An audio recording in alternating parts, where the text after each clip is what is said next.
ഇവിടെ ഈ കവാടം തകർത്ത്, ഈ മാലകൾ മുഴുവൻ അങ്ങാടിയിൽ തള്ളിയിട്ട്, ഞങ്ങളുടെ ഫ്ലക്സ് ബോർഡുകൾ തകർത്ത്.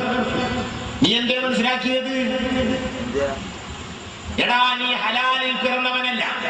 ഹലാലിൽ നീ ജനിച്ചവനാണെങ്കിൽ, ഒരു ഹലാലായ ഒരു നിക്കാഹിൽ നീ ജനിച്ചവനാണെങ്കിൽ നീ അത് ചെയ്യുകയില്ല.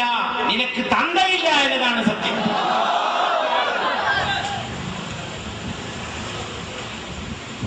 എടാ, ഇരുട്ടത്ത് എന്തൊക്കെ ചെയ്യാനാവും? ഇരുട്ടത്ത് എന്തൊക്കെ ചെയ്യാനാവും? ഈ മൈക്കിലൂടെ പറയുമ്പോഴും ഇത് ലോകത്തൊക്കെ കേൾക്കുന്നുണ്ടെന്ന് പേടിച്ചിട്ട് ഞാനിപ്പോ പറയുന്നില്ല.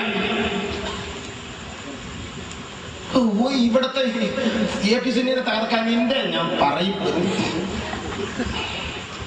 ഓനിപ്പോ അത് മനസ്സിലാക്കിയത്. ഇതിപ്പോ ചെറിയ മാല കിട്ട തള്ളിട്ട് അത് കഴിഞ്ഞ് ഈ രാമനാട്ടുകരയിൽ ഒരു സുന്നി പള്ളിയുടെ നേരെ ഒരു സുന്നി പണ്ഡിതൻ എതിരിൽ പ്രസംഗിച്ചു. നോക്കിക്കോളൂ, ഓരോരുത്തർ വളം വെച്ചു കൊടുക്കുക. എന്നിട്ട് പറഞ്ഞു ആ പള്ളി അതും മസ്ജിദ് സമാണെന്ന് പറഞ്ഞു. ഒരു സുന്നി പണ്ഡിതന്റെ മറ്റൊരു സുന്നി പണ്ഡിതന്റെ പള്ളി. വിദേഹത്തേറെ പള്ളിയാണെങ്കിൽ ഇമാം സുയൂത്തി അങ്ങനെ പറഞ്ഞിട്ടുണ്ട്, അത് മസ്ജിദ് ഖുറാറിന്റെ വിധിയാണ്. പക്ഷെ സുന്നി പള്ളിയെ പറ്റി അങ്ങനെ പറഞ്ഞില്ല. എന്നിട്ട് അവിടെ നിസ്കരിക്കാൻ പോയത് എന്തുണ്ടായി? അത് കേട്ട് എന്റെ അടിയിൽ പൊട്ടൊരു വ്യക്തി വന്ന് എന്തോ ചെയ്തു. സുബ്ഹാനല്ലാഹ്, അതിന്റെ ഹൗദ് പള്ളിയുടെ മുകൾ ഭാഗത്താണ്. അവിടുത്തെ മുദരിസായ ഉസ്താദ് ഒരു ദിവസം ചെന്ന് നോക്കുമ്പോ ഉദ്ഘാടനത്തിന്റെ ദിവസം വെള്ളം ഹൗദിലേക്ക് വിട്ടിട്ടില്ല. ഇതിലേക്ക് ചാടിച്ചിട്ട് നേരം കൊടുക്കുമ്പോ ഹൗദിക്ക് കൊടുക്കുന്നതിന് മുമ്പ് മുകളിലൊന്ന് പോയി നോക്കാൻ ഔലിയാക്കന്മാര് തോന്നിപ്പിക്കുന്ന എനിക്ക് തോന്നുന്നു. ചെന്ന് നോക്കുമ്പോ ഏകദേശം ഒരു 5 കിലോ കാഷ്ടം പൊതിഞ്ഞിട്ടായി കൊണ്ടുവന്നിട്ടുണ്ട്. നോക്കിക്കോ, ആ വെള്ളം ആകെ ശൂന്യമായി, ഒന്നിനും പറ്റാതെ. ഇതൊക്കെയാണ് മാന്യത. ഒരു കൂട്ടരുടെ പിന്നെ മാല തകർത്തത് കൊണ്ട് ഇവിടെ ആശയം തകർക്കാൻ കഴിയുമോ? ഓരോരുത്തർ മനസ്സിലാക്കിയതല്ലത്.